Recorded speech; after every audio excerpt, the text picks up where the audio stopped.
Courage தான் எல்லாத்துக்குமே ஒரு பேஸ். கரேஜ் தான் எல்லாத்துக்குமே ஒரு பவர். அப்படிப்பட்ட அந்த பவர் எதிலிருந்து ஆரம்பிக்கிறது தெரியுமா? நம்மள அண்டர் எஸ்டிமேட் பண்ற நேரத்துல, நம்மள ஒரு ஏளனமா பார்க்கிற நேரத்துல, நம்ம யாருன்னு ப்ரூவ் பண்ணி காட்டணும்னு ஒண்ணு தோணும். நம்ம யாருன்னு காட்டணும்னு ஒரு உத்வேகம் ஒண்ணு வரும். அப்படி ப்ரூவ் பண்ற அந்த பாயிண்ட் எதுல இருந்து ஸ்டார்ட் ஆகுது தெரியுமா? எந்த விஷயத்துல நம்மள கிண்டலும் கேலியுமா பேசுறாங்களோ அதே விஷயத்தை வச்சு நம்ம அது ஒரு பாசிட்டிவா மாத்துறதுன்னு ஒண்ணு இருக்குல்ல, அதே விஷயத்தை வச்சு நம்ம அது ஒரு ஃபயரா மாத்துறதுன்னு ஒன்று இருக்குல்ல, அங்கிருந்து தான் அந்த பவரே ஸ்டார்ட் ஆகும். அப்படிப்பட்ட அந்த உண்மையான அந்த பவரை சொல்ற அந்த பாயிண்ட்ல இருந்து ஆரம்பிக்கலாமா? ஏ விஜய், வீட்டை விட்டு வெளியே வா. ஏ விஜய், பணியூர் விட்டு வெளியே வா அப்படின்னு சொல்றவங்களுக்கு என் வீடு எதுன்னு தெரியுமா?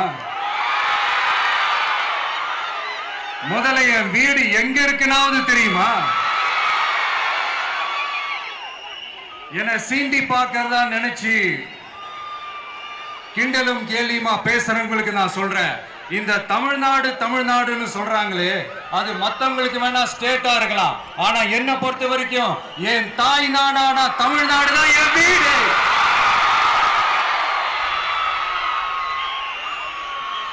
என் வீட்டுல மொத்தம் எத்தனை பேர் இருக்காங்க தெரியுமா? 8 கோடி பேர் இருக்காங்க. ஒட்டுமொத்த தமிழ்நாட்டு மக்களும் என் வீட்டு மக்கள், என் குடும்பம், என் உறவு, என் சொந்தம். எனக்கு எல்லாமும் கொடுத்த இந்த 8 கோடி சொந்தங்களுக்கு இனிமே எல்லாமுமா கூட நிக்க போறது இந்த விஜய் மட்டும்தான். தமிழ்நாட்டோட முதல் படை வீரனா, தமிழ்நாட்டோட முதல் பாதுகாவலனா அவங்க கூடவே நிக்கணும்ன்றதுதான் என்னுடைய குறிக்கோள்.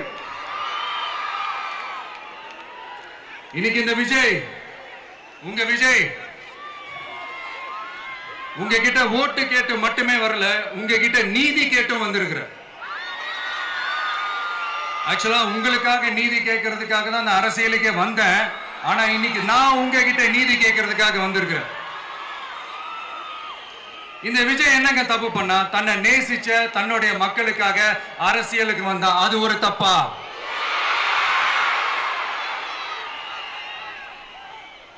எல்லாத்தையும் ஒதுக்கி தள்ளிட்டு மக்களுக்காக மட்டுமே வந்த, அது ஒரு தப்பா? இந்த மத்த கட்சிகளுக்கெல்லாம் மாநாடு நடத்துறதுக்கோ பொதுக்கூட்டம் நடத்துறதுக்கோ இல்ல ஹால் ஃபங்க்ஷன்ஸ் நடத்துறதுக்கோ பர்மிஷன் கொடுப்பாங்க, இடம் கொடுப்பாங்க. ஆனா நமக்கு மட்டும் இடம் கொடுக்க மாட்டாங்க, கொடுக்கவும் விட மாட்டாங்க. இது என்னங்க நியாயம்? நான் போய் மக்களை சந்திக்கிறதுக்கோ இல்ல மக்கள் வந்து என்ன சந்திக்கிறதுக்கோ ஒரு உரிய இடமோ இல்ல உரிய பாதுகாப்போ மத்த கட்சிகளுக்கு எல்லாம் கொடுப்பாங்க. ஆனா எனக்கு கொடுக்க மாட்டாங்க, கொடுக்கவும் விட மாட்டாங்க. இது என்னங்க நியாயம்? இந்த SOPs சொல்லுவாங்க, அதனுடைய ஃபுல் ஃபார்ம் வந்து ஸ்டாண்டர்ட் ஆபரேட்டிங் ப்ரொசீஜர். ஆனா எனக்கு மட்டும் அது ஸ்டாலின் சார் ஆபரேட்டிங் ப்ரொசீஜர். இது என்னங்க நியாயம்? இந்த விஜய் உண்மையானவன்றது உங்க எல்லாருக்குமே தெரியும். நமக்கு எதிராக சதி செய்யறது யாரு, நமக்கு எதிராக சூழ்ச்சி செய்யறது யாரு, நமக்கு எதிராக பழி போடுறது யாரு, யாரெல்லாம் ஒன்னா சேர்ந்து இதெல்லாம் செய்யறாங்கன்றது உங்க எல்லாருக்குமே நல்லா தெரியும். அதனால என்னோட சொந்தங்களாகிய உங்ககிட்ட வந்து நான் நீதி கேட்காம வேற யாருக்கிட்ட தான் போய் கேட்பேன்?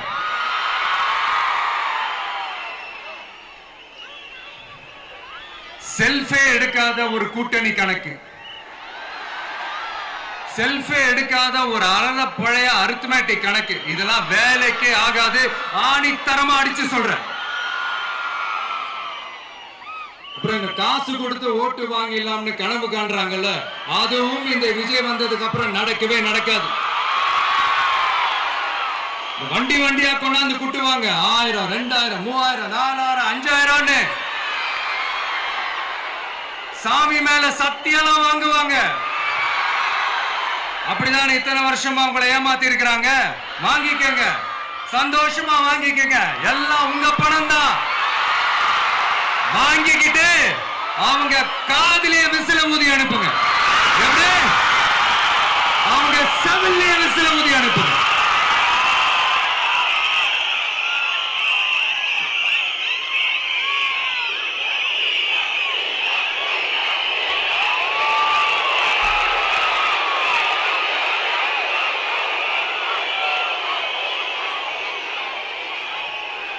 அடுத்து நம்மளுடைய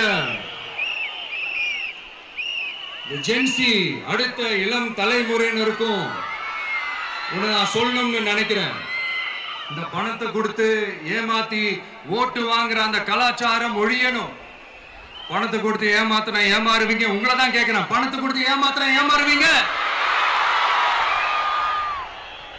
எல்லாரும் கொஞ்சம் கை இப்படி வைங்களேன் எனக்காக. நான் சொல்றதை கொஞ்சம் ரிப்பீட் பண்ணுங்க. எங்க ஓட்டு எங்க உரிமை. எங்களை யாரும் விலைக்கு வாங்க முடியாது.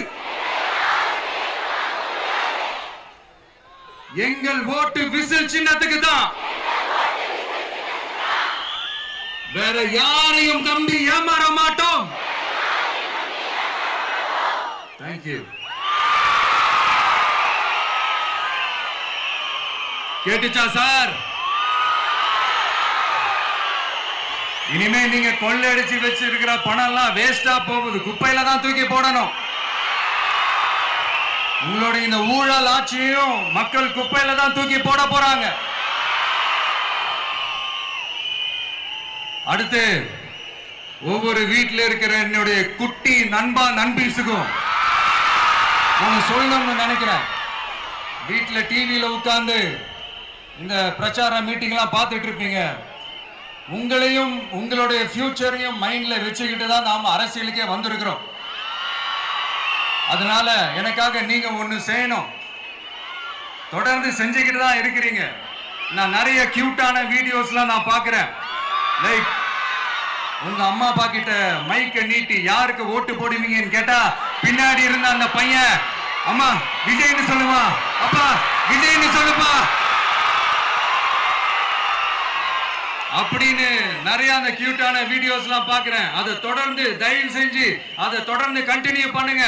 உங்க வீட்டில் இருக்கிற உங்களுடைய அப்பா அம்மா தாத்தா பாட்டி பெரியப்பா பெரியப்பா சித்தி சித்தப்பா அத்தை மாமா ஓட்டு போடுற வயசுல இருக்கிற அண்ணன் அக்கா எல்லாரையும் விசில் சின்னத்துக்கு ஓட்டு போட சொல்லுங்க. விசில் சின்னத்துக்கு ஓட்டு போட வைங்க.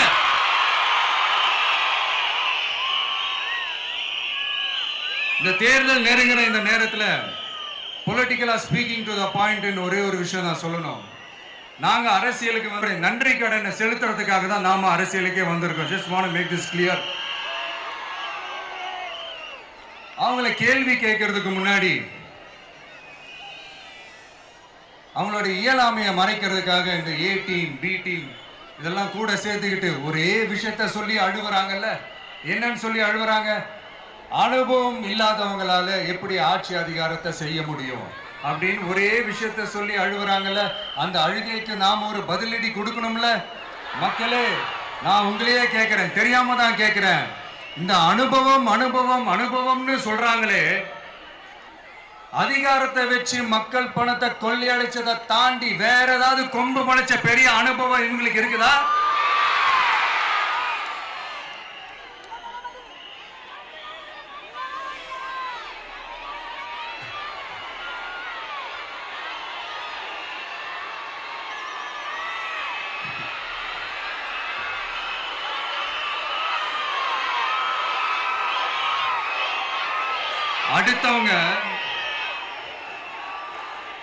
அடுத்தவங்க ஆரம்பிச்ச அரசியல் கட்சியில அடுத்தவங்களுடைய அட்ரஸ்ல அரசியல்வாதிகளா இருந்துட்டு இருக்கிற இவங்க எல்லாருக்கும் ஒரு சவால்.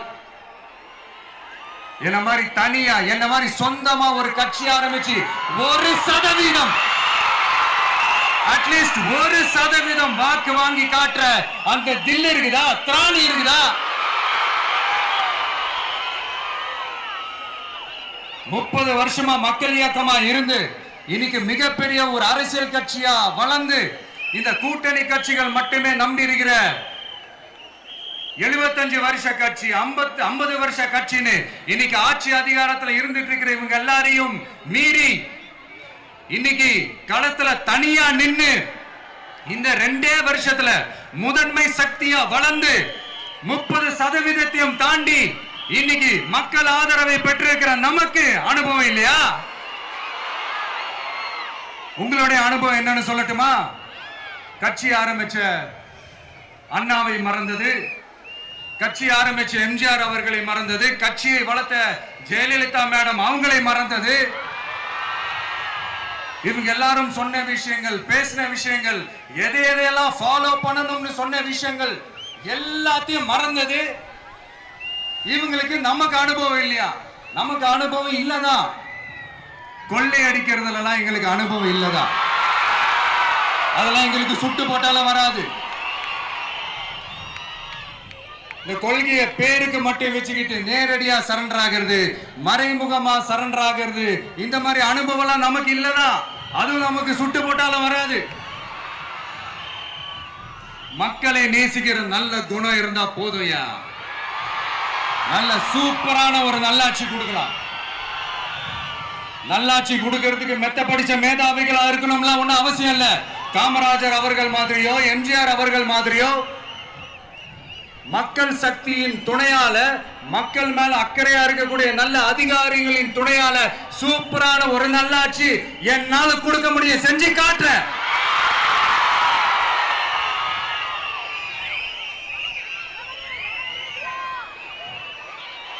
நாலரை வருஷம் ஆச்சு, 4.25 வருஷத்துக்கு மேல ஆகுது.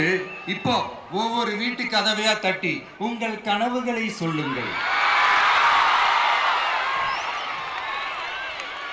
உங்கள் கனவுகளை சொல்லுங்கள், நாங்கள் அதை நிறைவேற்றி காட்டுறோம். இல்ல, ஸ்டாலின் சாருக்கு மக்கள் சார்பா ஒரு கேள்வி. மக்களுடைய கனவு என்னன்னு உங்களுக்கு தெரியுமா சார்? அது சரி, அவங்க என்ன நினைக்கிறாங்கன்னு உங்களுக்கு தெரியாது, அதுக்கப்புறம் எப்படி அவங்க கனவுகளை பத்தி உங்களுக்கு தெரியும். மக்களோட கனவு என்னன்னு நான் சொல்லட்டுமா சார்? 2019, 2021, 2024 இந்த 3 தேர்தலையும் மக்கள் உங்களுக்கு வாக்களிச்சதுக்கு காரணம் நீங்க மக்களுக்கு ஏதாவது நல்லது செய்வீங்கன்னு நம்பிதான். ஆனா நீங்க மக்களுக்கு கொடுத்த பரிசு மக்களுக்கு பாதுகாப்பே இல்லாத மக்கள் விரோத ஆட்சி. அந்த மக்கள் விரோத ஆட்சியை அகற்றிட்டு அந்த இடத்தில் தமிழக வெற்றி கழகத்தை ஆட்சி பீடத்தில் அமைக்கணும் அப்படின்றதுதான் மக்களுடைய ஒரே கனவு. இந்த மக்கள் விரோத திமுக அரசை நிலைக்க கூடாது அப்படின்றதுதான் மக்களுடைய ஒரே கனவு. 100% தூய சக்தி டிவிக்கு ஆட்சி அமைக்கும். அதுல உங்களுடைய கனவுகள், உங்களுடைய ட்ரீம்ஸ் எல்லாமே ஃபுல்ஃபில் ஆகும், நிஜமாகும்.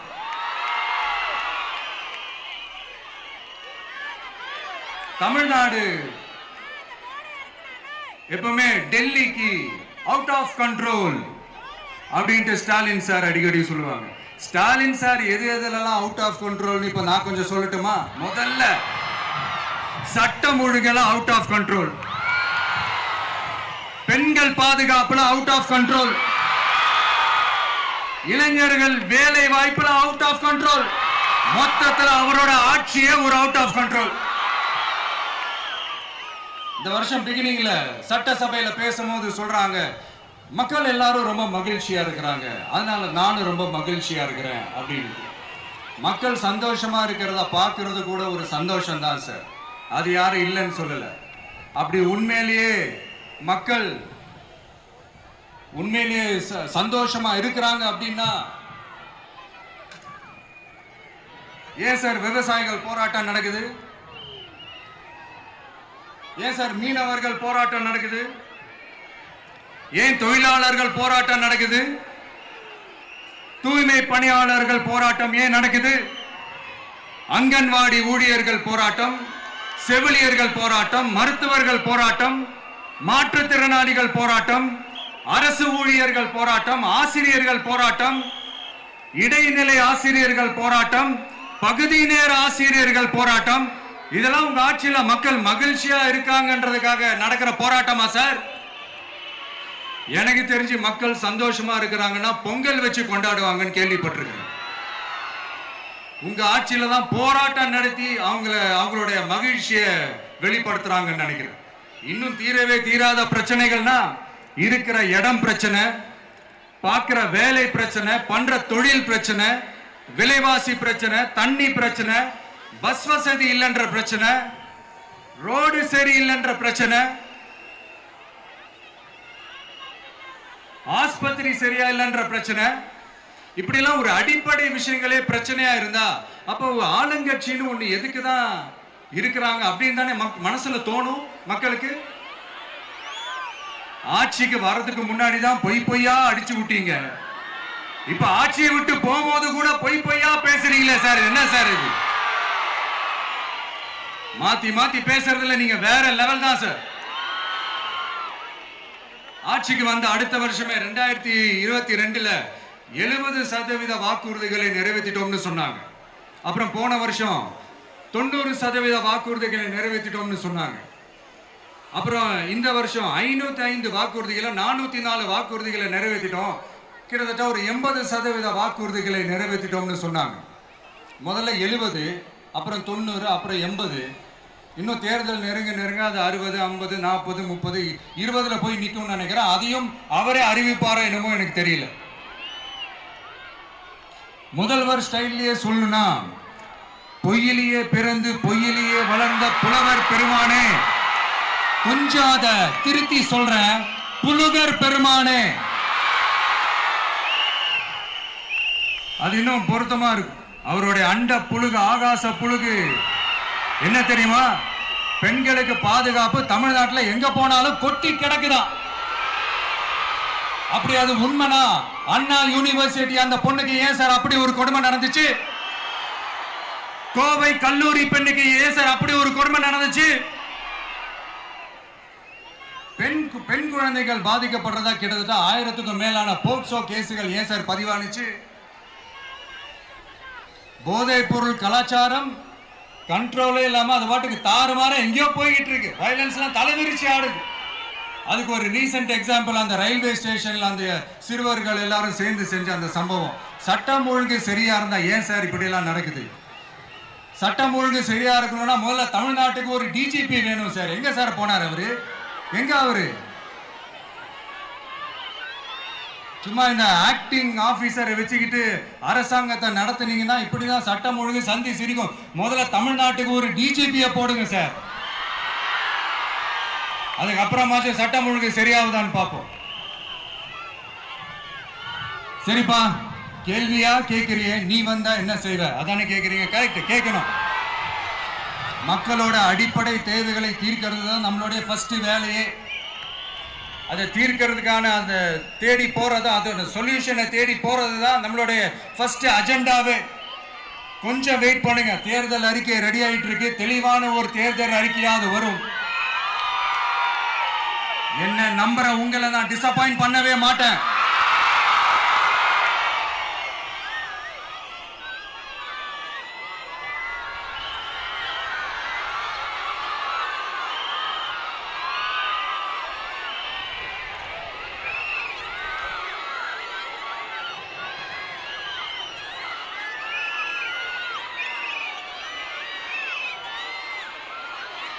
இந்த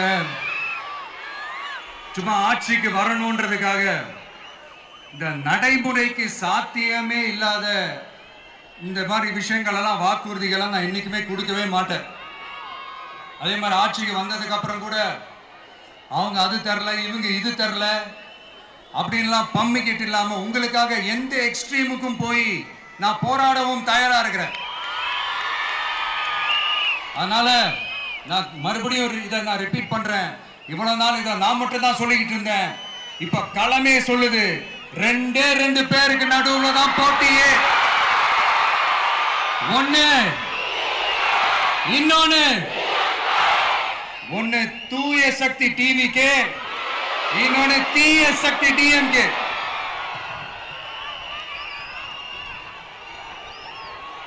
இப்ப நம்ம இந்த எலெக்ஷன் விஷயத்துக்கு வருவோம்.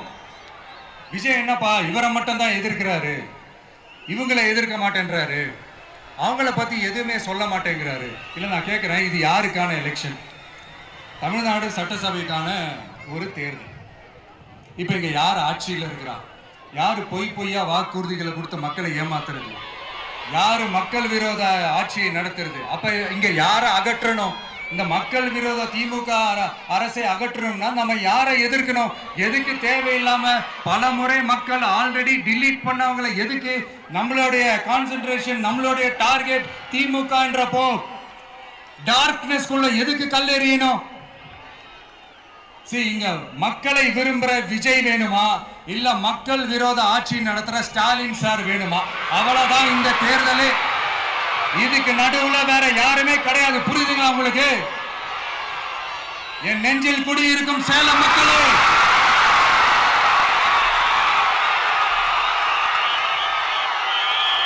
One last simple question.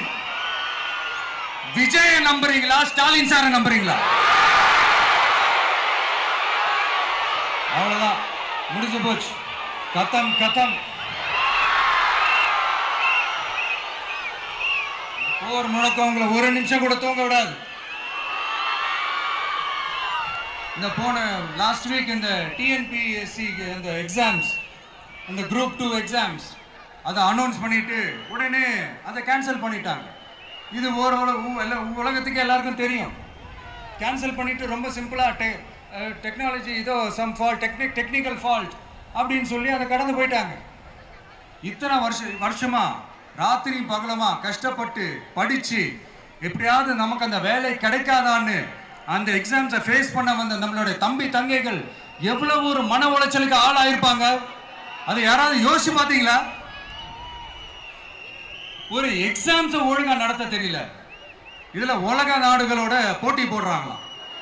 நம்மளுடைய தம்பி தங்கைகள் நம்ம அம்மா அப்பா கிட்ட சொல்லுங்க, யாரும் தைரியம், எல்லாரும் தைரியமா இருங்க. வரப்போறது உங்க ஆட்சி, நம்ம ஆட்சி.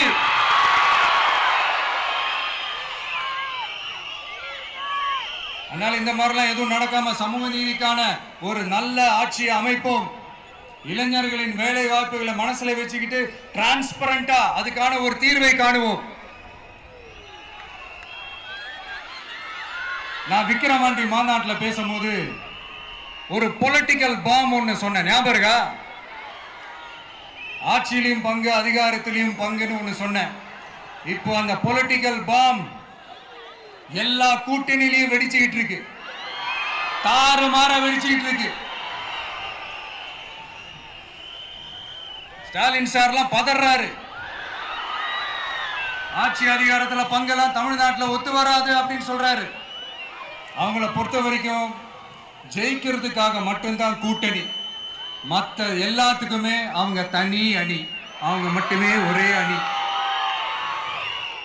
வெல்வோம் ஒன்றாக, ஆனா வரும் வெல்த் எல்லாம் பார்ப்போம் தனியாக. அந்த வெல்வோம் ஒன்றாக என்றது இதுதான் அந்த சீக்கிரட்டே. புரிய வேண்டியவங்களுக்கு நல்லா புரியும் நினைக்கிறேன். உங்களோட நான் இருக்கேன், நம்மளோட நம்ம மக்கள் இருக்காங்க. இதுக்கு மேல என்ன வேணும்? கான்பிடென்டா இருங்க, நல்லதே நடக்கும், வெற்றி நிச்சயம். மீண்டும் சந்திக்கும் வரை நன்றி, வணக்கம்.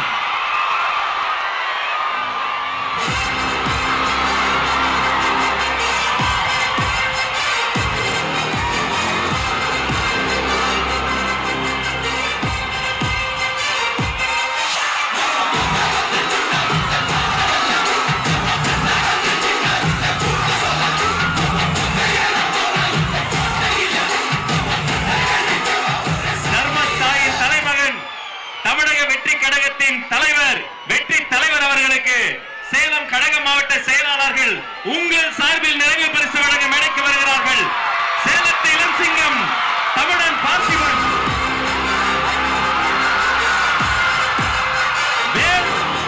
வெற்றிவேல்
உங்கள் வீட்டு பிள்ளையின் வெற்றி சாட்டை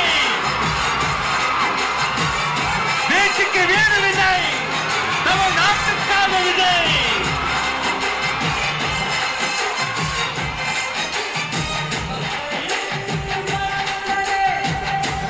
இந்த தமிழ்நாட்டு மக்களையும் என் கழக தலைவரையும் காப்பாற்றுவதற்காக இந்த வீரனே ஊழல் சக்திகளை ஓங்கி அடிக்க சோட்டை விரட்டுவோம். ஊழல் சக்திகளை நல்வாழ்த்தி தருவோம். நன்றி. கழக மாவட்ட செயலாளர்களுக்கு நன்றி.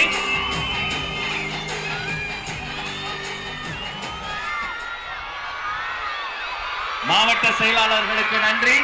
தமிழக வெற்றி கழகத்தின் கொள்கை பொதுச் செயலாளர் டாக்டர் KG அருண்ராஜ் IRS அவர்கள்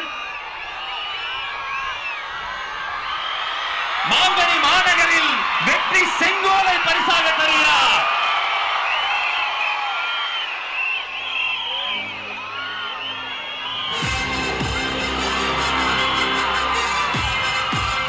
அந்த வெள்ளி செங்கோலோடு சேர்த்து மக்கள்